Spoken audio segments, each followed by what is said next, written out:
video, mag-refiller ta for a day. Kay naay nag-absent mga Mars, so kinahanglan ta mo puli as manager.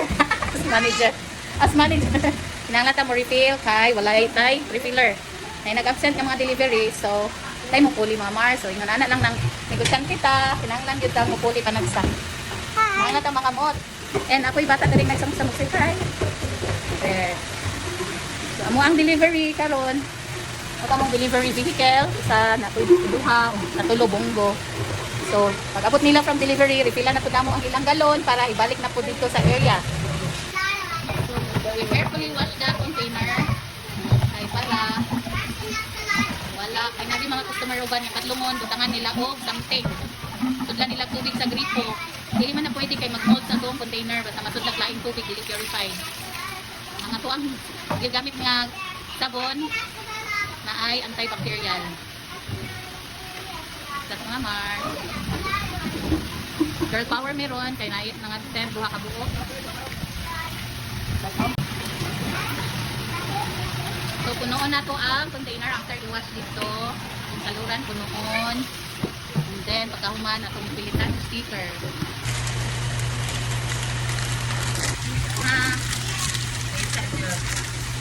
Kaya kung makita ko nga na stage 1 nagbutag sticker.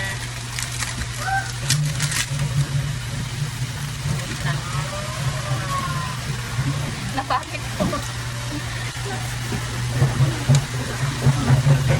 Usap ha. So, butangan na itong sticker mga Mars. Kahuman. Butangan na itong silyo. And heat gun para mo para super sealed.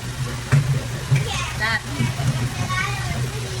Then after, delivery truck for delivery.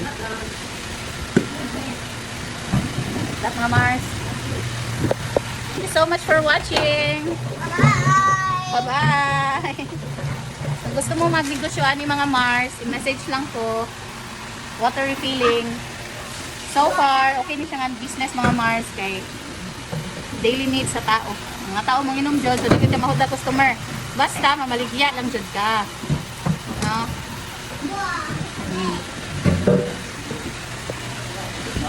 So, natay mga packages offer mga Mars. Depende lang sa inyo ha kung asa inyong i-avail.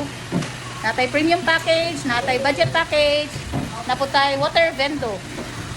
O gusto mo og water vendo lang, dili na mo magwag trabahante, pwede kayo. So, there.